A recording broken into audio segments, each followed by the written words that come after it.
hoje mais uma vez. Agora, a segunda carta aos Tessalonicenses. Segunda carta aos Tessalonicenses. Segunda carta aos Tessalonicenses, capítulo 1. Capítulo 1 completo, vamos lá. Segunda carta aos Tessalonicenses. Capítulo 1 completo. Vamos à leitura de segunda carta aos Tessalonicenses, capítulo 1, versículo 1 até o versículo 12. Vamos lá? Segunda carta aos Tessalonicenses, escrita por Paulo. Vamos lá, então, a leitura. Capítulo 1, versículo 1. Paulo, Silvano e Timóteo, a igreja dos Tessalonicenses, em Deus, nosso Pai e nosso Senhor Jesus Cristo. Graça e paz a vós outros da parte de Deus Pai e do Senhor Jesus Cristo. Irmãos, cumpre-nos dar sempre graças a Deus no tocante a vós outros, como é justo, pois a vossa fé cresce sobremaneira e o vosso mútuo amor de uns para com os outros vai aumentando, a tal ponto que nós mesmos nos gloriamos de vós nas igrejas de Deus, à vista da vossa constância e fé em todas as vossas perseguições e nas tribulações que suportais, sinal evidente do reto juízo de Deus, que para que sejais considerados dignos do reino de Deus, pelo qual com efeito estáis sofrendo.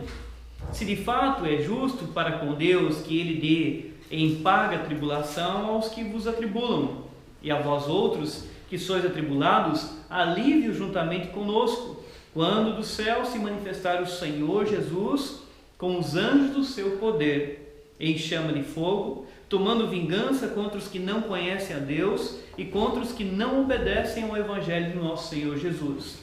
Estes sofrerão penalidade de eterna destruição, banidos da face do Senhor e da glória do seu poder, quando vier para ser glorificado nos seus santos e ser admirado em todos os que creram, naquele dia, porquanto foi crido entre vós o nosso testemunho.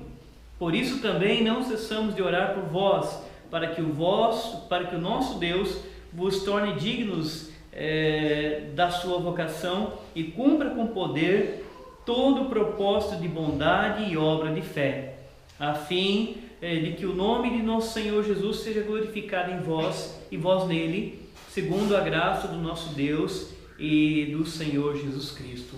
Amém. Deus abençoe a leitura nessa noite, que nós possamos aprender um pouquinho mais da palavra do Senhor através da segunda carta aos Tessalonicenses. Meus irmãos, vocês já ouviram falar de escambo? Escambo. Provavelmente na escola, numa aula de história, vocês já ouviram falar de escambo. Escambo era, antigamente não usavam dinheiro, né? Não usavam dinheiro. E o escambo era uma troca. Então trocava-se, por exemplo, um feijão por arroz.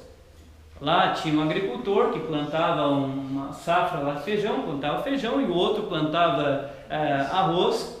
E depois que os dois plantavam e colhiam, um ia lá para o outro e dizia: olha, eu te dou 5 quilos de feijão e você me dá 7 de arroz, ou 8 de arroz, ou 5 quilos de arroz. Eu não sei como é que funcionavam as medidas das trocas. Pegava umas 20 galinhas e trocava por um porco. Era o chamado escambo. Você não usava dinheiro. Não usava dinheiro. Mas as coisas mudaram bastante hoje. Hoje dificilmente você vê uma pessoa fazendo escambo, trocando. Ainda existem os chamados briqueiros. Não sei se vocês conhecem aqui por brick. Fulano foi lá e fez um brick. Deu isso, deu aquilo e por uma outra coisa, mas é um tipo de escambo. Mas hoje o que mais nós vemos é o comércio, e o comércio com dinheiro. O comércio com dinheiro, e o comércio está interessado em vender. Você recebe toda semana, lá em casa toda semana, chegam ali algumas propagandas para que possamos comprar de algum lugar. São móveis, são alimentos, e há uma demonstração, né, ali naquelas papéis de promoção, uma demonstração de quem está vendendo mais barato.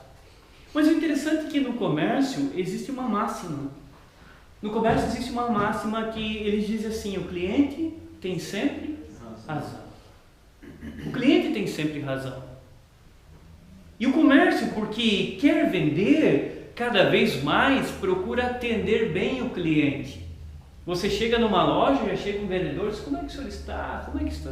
Tudo bem? Como é que está? E todo sorridente para você: olha, o que o senhor está procurando? Está procurando isso? Tem isso, tem aquilo. E a pessoa vai ali tentando. Se você não gosta, a pessoa te dá um cafezinho, te dá um chazinho, te coloca ali para sentar, aguardar. O que está por trás disso não é trocar lá uma televisão por um sofá que você tenha na casa. Eles querem que você dê o seu dinheiro. E a ideia é que o cliente seja bem tratado, que o cliente tenha sempre razão, que ele seja bem paparicado, na verdade é a palavra correta, bem paparicado, para que você compre e para que você volte à loja e você se torne cliente. E o interessante é que muitas igrejas têm se especializado em fazer isso. Muitas igrejas têm se especializado em tratarem as pessoas como clientes. E elas trabalham com essa máxima, igualzinho o comércio, elas trabalham com a máxima de agradar o cliente, de agradar as pessoas. Ou seja, não importa o lado de cá, não importa a pregação, o importante é que os clientes estejam sempre satisfeitos. Então o importante é que as pessoas que estão sentadas nos bancos sempre gostem, sempre estejam bem, sempre se satisfaçam com a mensagem. Não há preocupação nenhuma com o lado de cá, há preocupação em agradar o lado de lá. E essas igrejas têm se especializado em agradar não a pessoas, mas as pessoas são tratadas como clientes, na verdade.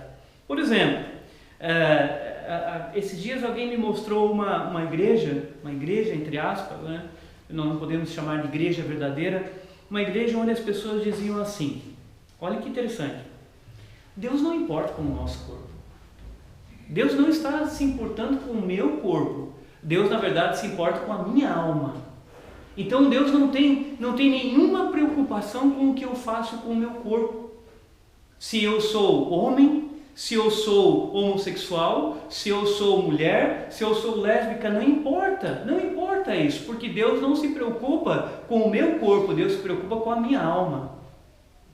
Olha que interessante. E isso a pessoa estava falando porque o pastor dessa dita igreja prega exatamente desse jeito. Prega para as pessoas exatamente desse jeitinho. Então, para todo mundo ouvir na igreja lotada, abarrotada de gente. Não importa com o seu corpo. Deus está preocupado com a sua alma. Essa ideia é uma ideia completamente para agradar cliente, porque ela não é bíblica. Deus fez o homem corpo, Deus fez o homem alma e uniu corpo e alma. Deus não olha para o homem simplesmente pela alma, mas Deus olha para o todo do homem assim como Ele criou. Como não se importa? Tem outras igrejas que estão para agradar os clientes, estão promovendo raves,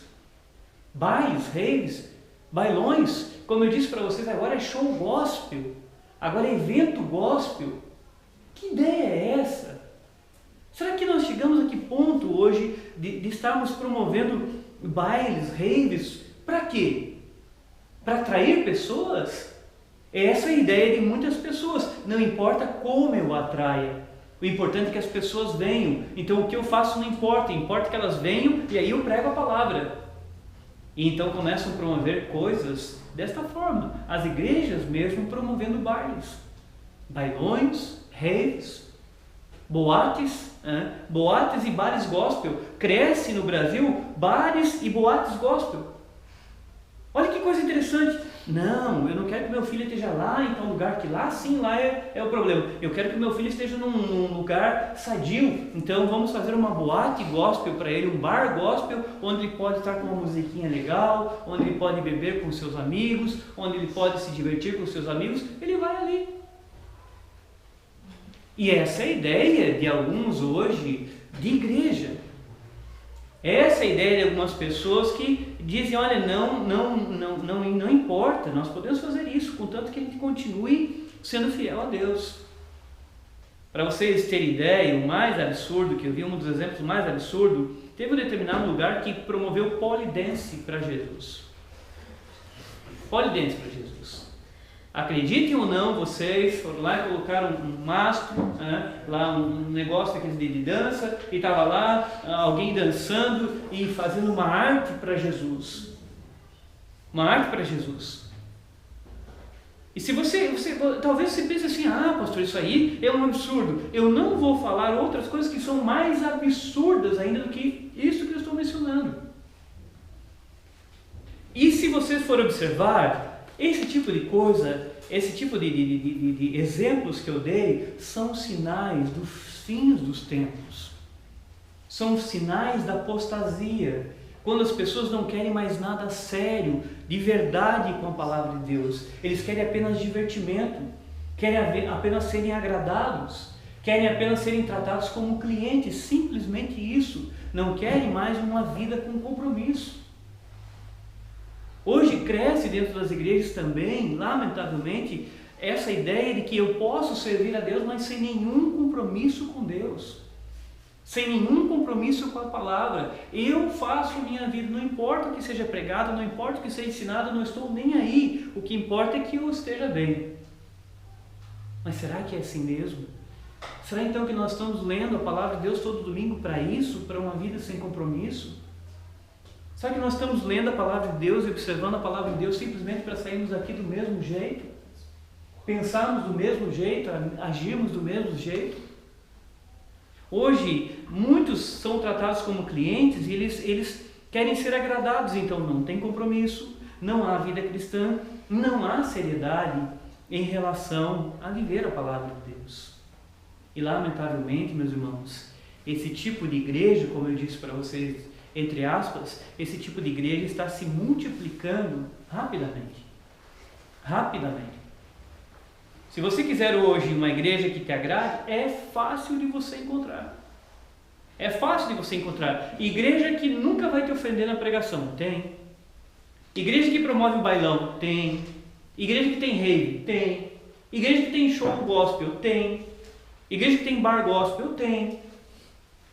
Então, se você quiser qualquer tipo de igreja hoje que te agrade, você vai encontrar. O grande problema é encontrar as igrejas sérias. Não é encontrar igreja, o grande problema é encontrar igrejas sérias. Esse é o grande problema dos nossos dias. Igrejas que realmente estejam interessadas em ensinar a palavra, em orientar, em exortar, em estar trabalhando na alma das pessoas e na vida das pessoas de verdade. E quando nós observamos isso, nós vemos que as igrejas se multiplicam, muitas igrejas têm se multiplicado para agradar clientes, e as igrejas sérias estão diminuindo. O número de igrejas que agradam clientes é grande, e igrejas que são sérias, elas são poucas. São poucas. E você tem que pensar assim, peraí, se elas são poucas, como é que eu consigo saber qual é a igreja séria? Como é que eu sei que uma igreja é séria? Nós temos que fazer essa pergunta. Vocês já pararam para pensar se vocês estão numa igreja séria? Se vocês estão numa igreja certa? Há tantas igrejas aqui em Sara, em Criciúma, será que nós estamos numa igreja séria? Numa igreja que realmente prega a palavra, uma igreja que realmente procura pelo menos seguir aquilo que a Bíblia ensina? Para isso, meus irmãos, quando nós falamos de igrejas sérias são poucas, e elas são como uma pedra preciosa. Pedra preciosa você não encontra de qualquer jeito, não é de qualquer forma. Pedra preciosa não tem em cada esquina. Se tivesse em cada esquina, não seria uma pedra preciosa. As pedras preciosas são raras, mas elas são valiosas, e quando são achadas, elas precisam ser reconhecidas como valor. Igrejas boas, igrejas sérias, elas são como um diamante, elas precisam ser encontradas. Semana retrasada, estava conversando com um rapaz, acho que eu mencionei aqui, que saiu do Rio Grande do Sul e foi morar em Itajaí para encontrar uma igreja que pregasse a doutrina reformada. Porque no local onde ele estava morando não tinha. E hoje está morando em Itajaí. Essa semana eu estava lendo uma postagem dele dizendo que pela primeira vez na vida ele entendeu de fato o que é salvação. Ele estava falando sobre salvação pela graça, que não é por ele, mas é pela graça de Deus, e pela primeira vez na vida ele entendeu o que é de fato salvação, depois de tantos anos dentro de igrejas. Mas teve que sair do Rio Grande do Sul para ir morar em Itajaí, para participar de uma igreja que pudesse lhe ensinar de fato as Escrituras. Então, igrejas, nós temos muitas, mas e as igrejas sérias, elas são como diamantes, são poucas. Mas nós podemos saber o que é uma igreja séria observando o texto. Observe em Tessalonicenses algumas coisas que fazem parte de uma igreja séria que não procura agradar clientes. Observe o que Paulo fala no versículo 3. Irmãos, cumpre-nos dar sempre graças a Deus no tocante a vós outros, como é justo, pois a vossa fé cresce sobremaneira e o vosso mútuo amor de uns para com os outros vai aumentando. A primeira coisa que Paulo fala e elogia a igreja dos Tessalonicenses é a fé. É a fé. Ele cita dizendo que a vossa fé cresce sobremaneira. Qualquer boa igreja, ou qualquer verdadeira igreja, igreja séria, ela tem que ter esse fundamento. Ela não pode crescer de outra forma, ela tem que crescer sobre o fundamento da fé. Mas não é fé de qualquer jeito. Porque, por exemplo, você pode ter fé de várias maneiras. Lá onde eu morava em Minas, o pessoal acreditava numa pedra. Uma pedra. E tinha uma festa lá, no ano, que lotava a cidade, porque alguém disse que entrou lá numa caverna, que era cheio de caverna, e dentro da caverna enxergou teve uma visão numa pedra lá. E acontece que todos os anos ônibus de Minas Gerais, de outros estados vão para lá, e as pessoas entram dentro da caverna, porque o resto do ano é fechada a caverna, entram na caverna para ficarem olhando para a pedra. Certo, tentando ver novamente a dita visão que alguém teve. Mas olhar para a Bíblia, para a Escritura, dificilmente um deles lê. Mas eles vão lá para olhar para uma pedra. Então, fé no quê? Fé numa pedra? Não é essa fé que Paulo está falando que a igreja dos Tessalonicenses tem. Paulo está mencionando aqui a fé em Cristo Jesus como Senhor, como cabeça da igreja, como quem realmente é o Senhor da igreja. Igrejas verdadeiras, elas se fundamentam não numa pessoa, não numa fé, numa pedra, não na fé em qualquer outra coisa. Uma igreja verdadeira, ela se fundamenta na pedra angular, na pedra que os construtores rejeitaram, que é Cristo Jesus. As igrejas sérias, elas sabem que todas as coisas glorificam a Cristo e Cristo glorifica ao Pai. Então Paulo fala a respeito disso, pois a vossa fé cresce sobremaneira. E ele está falando aqui certamente sobre a fé no Senhor Jesus Cristo. Você vai encontrar hoje igrejas que creem na reencarnação. Por incrível que pareça, tem gente hoje que se diz evangélica e crê na reencarnação. Eu sou evangélico, mas aí você vai conversar com a pessoa vai te dizer que ela crê na reencarnação. Peraí, que fé é essa? Você diz que é evangélico, mas crê na reencarnação? Tem algum problema muito sério, porque a Bíblia menciona que não existe reencarnação. Então a sua fé não está sendo fundamentada na Bíblia, porque a Bíblia jamais disse ou jamais dirá que existe reencarnação. Nós cremos na ressurreição. Nós cremos que nós vivemos apenas uma vez. Nós cremos que a alma que está vivendo nesse corpo, no meu corpo, ela só vai viver nesse corpo e só uma vez. E ela no dia em que o Senhor voltar e ressuscitar a todos, a alma será devolvida a esse corpo que hoje vive, restaurado. Mas não existe reencarnação. Então as pessoas podem ter fé em várias coisas. Elas podem ter fé numa pedra, elas podem ter fé na salvação, elas podem ter fé em Buda, elas podem ter fé em qualquer coisa, menos em Cristo. Só que se ela não tem a sua fé fundamentada em Cristo, não é verdadeira igreja. E muitas vezes está procurando fazer isso para atender à vontade dos clientes, para atender o desejo dos clientes de não falar da verdade, mas falar alguma coisa que agrade aos clientes. Muito bem. Olha que interessante, meus irmãos, a fé em Jesus Cristo, quando Paulo fala que a igreja está crescendo na fé, a fé em Jesus Cristo é extraordinária. Querem ver? Vamos fazer um teste. Vocês lembram o que está escrito em João, capítulo 3, versículo 16? Vocês lembram? O que está escrito em João 3,16? Porque Deus amou o mundo de tal maneira que deu o seu Filho unigênito, não pereça, mas tenha vida eterna. E agora vamos fazer um outro teste. O que diz no capítulo 3, versículo 18? Apenas dois versículos, apenas um versículo depois. Você só pula o 17 e vem o 18. O que diz no 18? Como é que é, meus irmãos? O que diz no 18? Não é? Como é que é? Quem nele crê não é condenado. Mas quem não crê já está condenado. Olha a seriedade disso. Olha a seriedade disso e olha por que eu fiz essa pegadinha, porque nós decoramos o 3,16 e o 3,18, que é pesadíssimo e falado pelo Senhor, nós não decoramos.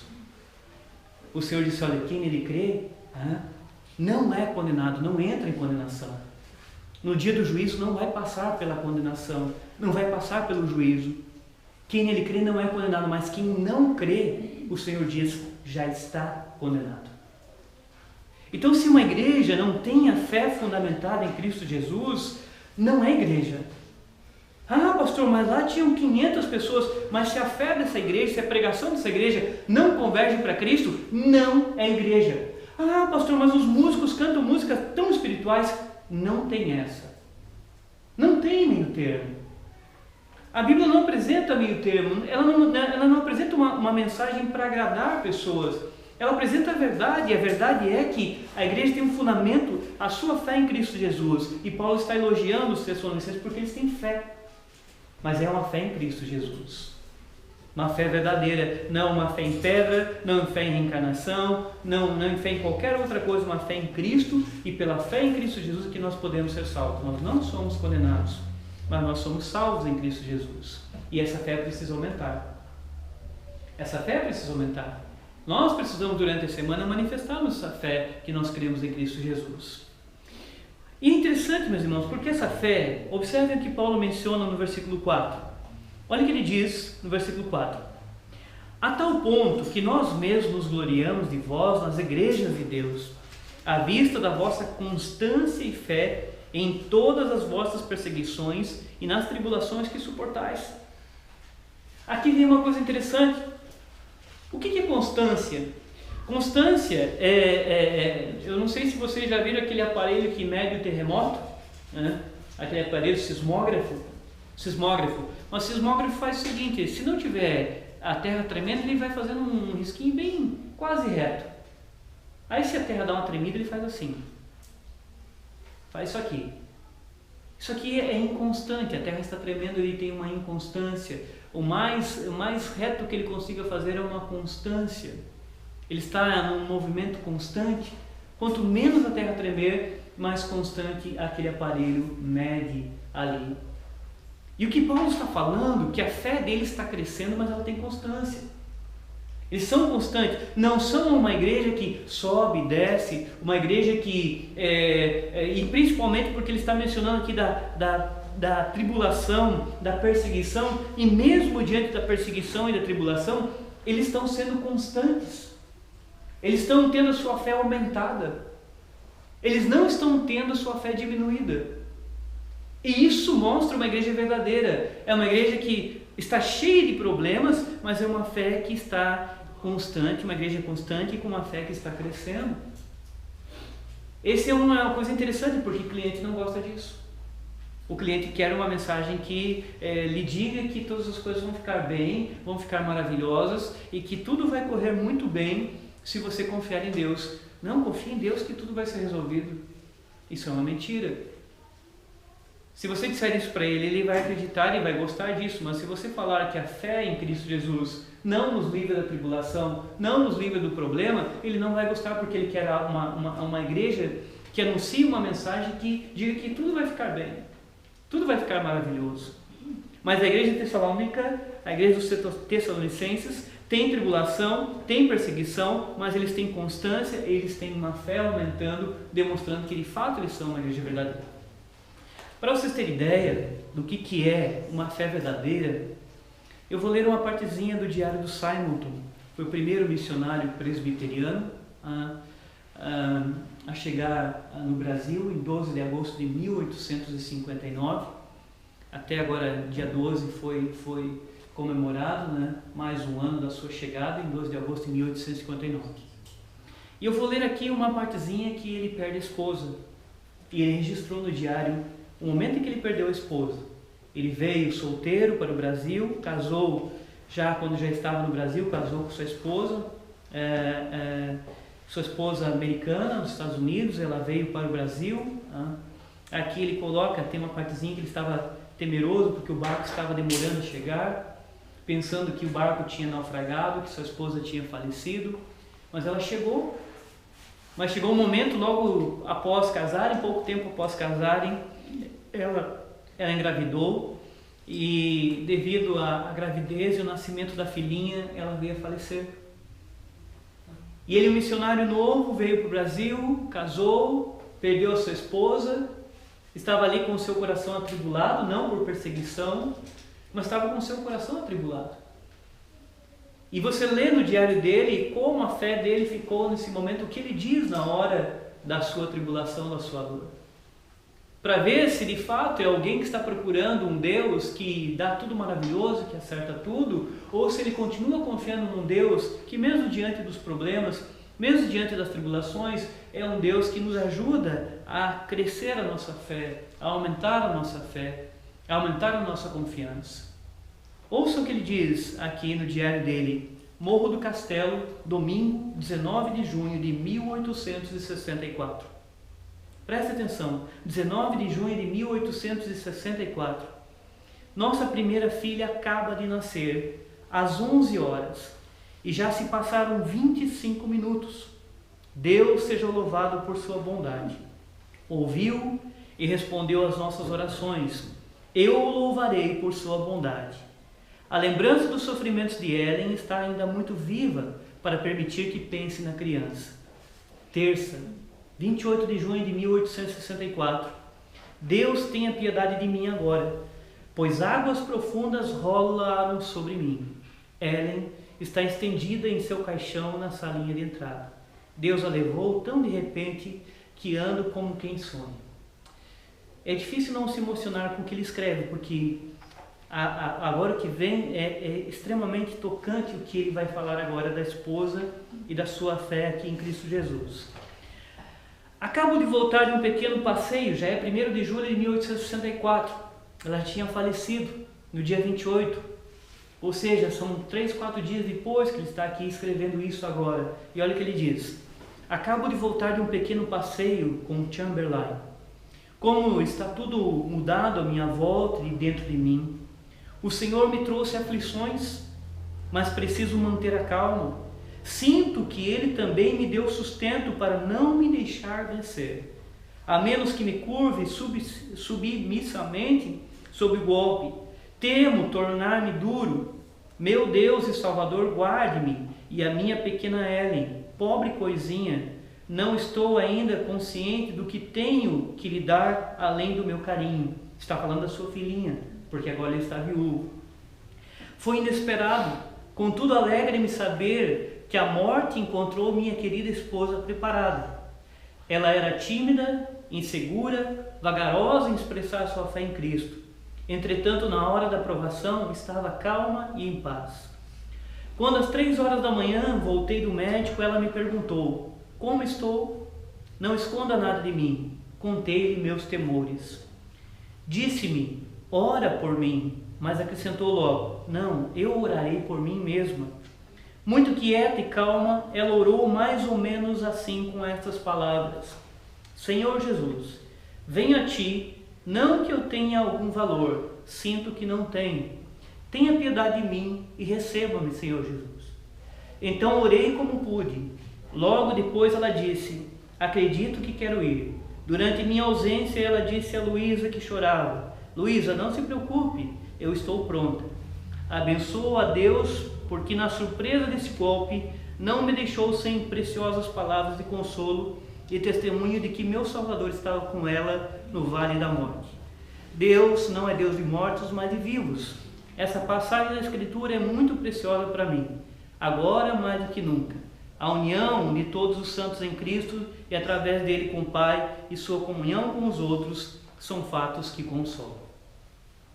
Isso de fato é uma fé de uma pessoa que confia no Deus bíblico, no Deus que é soberano sobre a vida e sobre a morte. No Deus que mesmo diante da perda da sua esposa, ele escreve dando testemunho da sua confiança em Deus e não culpando a Deus, mas se consolando, agradecendo a Deus porque viu a sua esposa partir crente, confiante em Cristo Jesus, com uma fé que é manifestada, como Paulo está dizendo dos Tessalonicenses. E isso alegra, isso empolga, isso faz das igrejas verdadeiras, que de fato estão testemunhando a fé em Cristo Jesus, mesmo diante de tribulação, mesmo diante de perseguição, como Paulo está mencionando. Isso é extraordinário e realmente demonstra que é uma igreja verdadeira, uma igreja meio de dificuldade e tribulação. Mas para nós caminharmos para o final, meus irmãos, tem mais algumas coisas muito importantes a nós percebemos aqui nesse texto. Paulo está falando para a igreja de Tessalônica estava passando por perseguição e tribulação. Existem pessoas perseguindo a igreja de Tessalônica. Agora preste atenção, coisa curiosa, uma igreja verdadeira não é feita por pessoas que tomam vingança. A vingança não pertence a nós. E Paulo começa a falar para os Tessalonicenses a respeito da vingança. Olha que interessante que ele diz, porque eles estão sofrendo perseguição, estão sofrendo ali tribulação. Mas olha o que ele diz a partir do versículo 6. Se de fato é justo para com Deus que ele dê em paga a tribulação aos que vos atribulam, e a vós outros que sois atribulados, alívio juntamente conosco, quando do céu se manifestar o Senhor Jesus com os anjos do seu poder. Paulo está falando que Deus dá a paga. Olha que interessante. Deus dá a paga. Por quê? Isso aqui é tão interessante porque ele diz no versículo 3 que a fé está crescendo e o amor está crescendo. E onde há amor crescendo, o ódio e a vingança não podem crescer juntos. É incoerente você ter uma igreja onde o amor esteja crescendo, mas seja uma igreja que o ódio esteja manifestando e esteja crescendo. Onde há amor crescendo na igreja, então o ódio e a vingança, eles diminuem. Mas onde não há amor, o ódio e a vingança predominam. E quando Paulo fala aqui, ele está mostrando que a vingança daqueles que perseguem, daqueles que atribulam, não é tomada por nós. Mas ele fala que Deus é quem dá a paga. É Deus é quem dá isso. E isso é interessante, porque a Bíblia diz que a vingança pertence ao Senhor, não pertence a nós. Então as pessoas podem fazer o que for para nossas vidas, mas nós precisamos entender uma coisa: não cabe a nós procurarmos qualquer tipo de vingança, qualquer tipo de ação para tomarmos por nós mesmos o chamado olho por olho, dente por dente. Cabe a Deus resolver isso. Cabe a Deus cobrar das pessoas isso. Esses dias eu contei para vocês do caso do Jim Elliot, que morreu com outros missionários no Equador.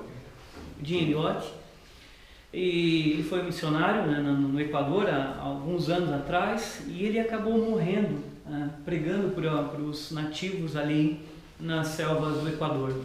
E o interessante é que depois da morte do Jim Elliot, a sua esposa, Elizabeth Elliot, que morreu há pouco tempo, ela resolveu pregar o Evangelho também.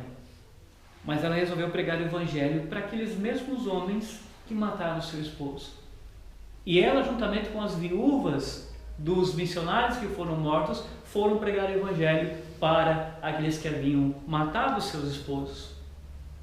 E o mais curioso de tudo e extraordinário é que Elizabeth entendeu que a vingança não pertence a ela. Ela poderia fazer um movimento enorme para pegar um exército, para pegar alguma coisa, para chegar lá e matar aquelas pessoas. Mas ela entendia que a vingança não pertence a nós, pertence ao Senhor. E Elizabeth foi para o meio dos nativos, os mesmos que haviam matado seu esposo, pregou o Evangelho. Um dos homens que matou o marido dela se converteu.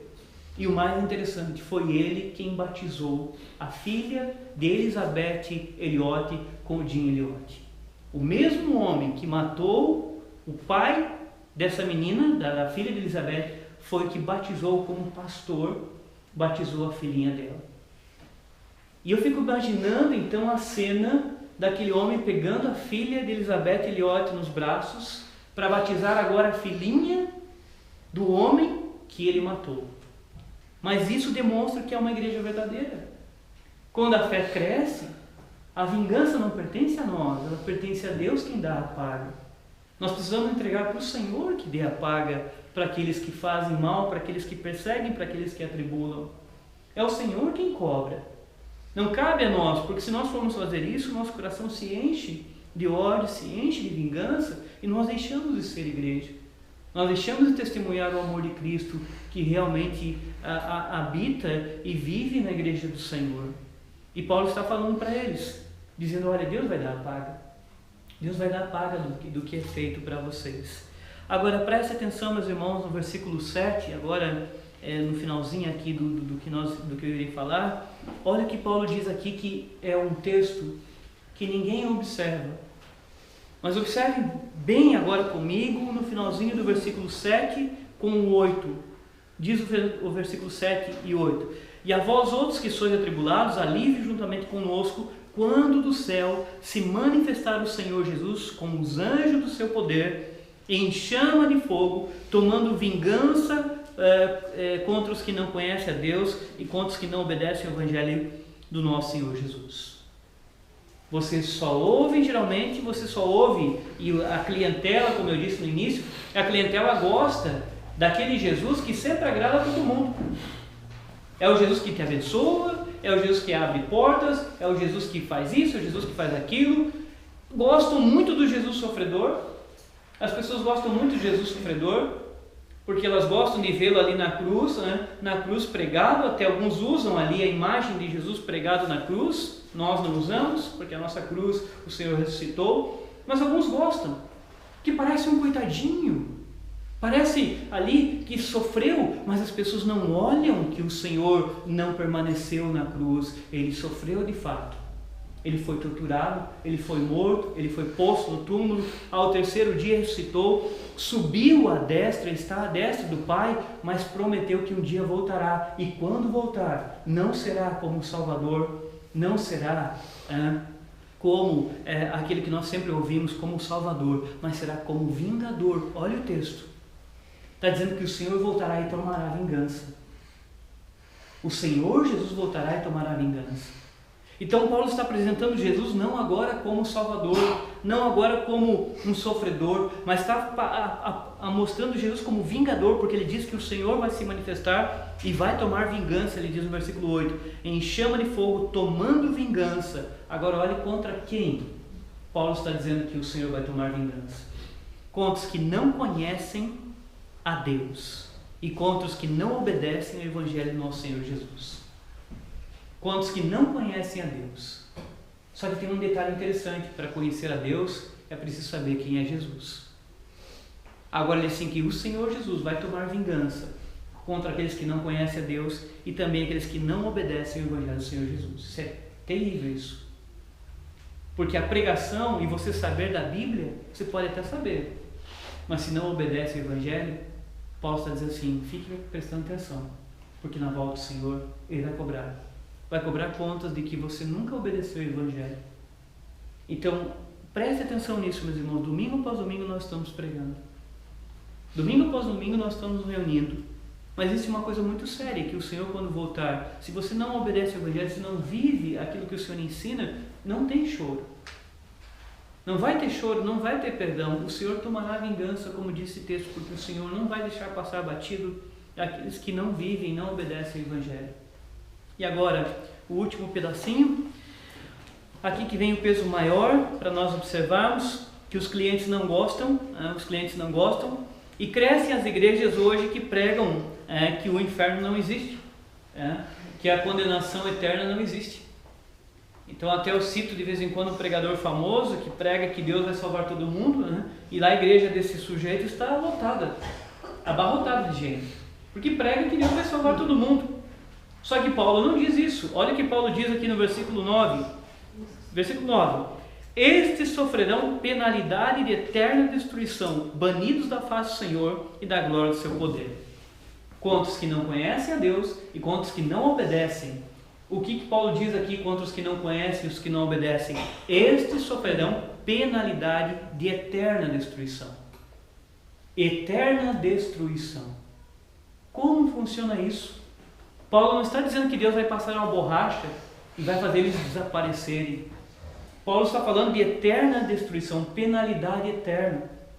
Muitas vezes nós achamos que o cara lá, fulano foi condenado à cadeira elétrica. E aí a gente, nossa, cadeira elétrica, que coisa terrível. Pensa que a coisa mais terrível é colocar o sujeito numa cadeira elétrica e matá-lo dando um choque. Isso não é terrível. Isso não é terrível. Terrível é o Senhor Jesus Cristo voltar e tomar vingança. E como diz o texto, Paulo diz assim, olha, e vai ter penalidade eterna. Vai ter destruição eterna. E isso é terrível. Porque você morre aqui, ressuscitado pelo Senhor no final, mas o Senhor te condena por toda a eternidade para você ficar agonizando nas chamas do inferno. E isso é terrível. Porque aí não tem mais jeito. Morrer, todo mundo morre se o Senhor não voltar. Mas agora ser condenado eternamente, aí a coisa é séria. Para aqueles que não conhecem a Deus e para aqueles que não obedecem ao Evangelho. Então, meus irmãos, nesta noite eu gostaria de fazer como Paulo encerra esse pedacinho. Ele encerra no versículo 10, 11 e 12. Né, ele vai mostrar que aqueles que perseguem, aqueles que atribulam vão ser condenados pelo Senhor. O Senhor tomará providências. Mas ele fala da verdadeira igreja, e a verdadeira igreja tem fé, a verdadeira igreja tem amor, a verdadeira igreja tem testemunho mesmo diante da tribulação, mesmo diante da provação. E Paulo termina falando e dizendo que vai orar por eles, orando por eles, porque essa deve ser nossa missão. Orar pela igreja, orar por aqueles que são do Senhor, para que Deus continue nos abençoando, nos ajudando a entendermos a palavra do Senhor, a obedecermos a palavra do Senhor. Nós precisamos orar para que Deus nos abençoe e nos ajude a realmente vivermos de fato o Evangelho, aquilo que as Escrituras ensinam. Que nós não sejamos apenas participantes de uma igreja. Que nós não façamos como um determinado grupo religioso que as pessoas só vão lá no domingo para participar do encontro. Mas durante o restante da semana não adianta nada. Mas é importante que todos nós possamos ouvir a mensagem, sair daqui durante a semana, pensemos na palavra de Deus, busquemos viver a palavra de Deus, busquemos sabedoria do Senhor, santidade, sem a qual ninguém verá o Senhor. Que Deus os abençoe, meus irmãos, nesta noite. Obrigado pela participação, que Deus abençoe a cada um.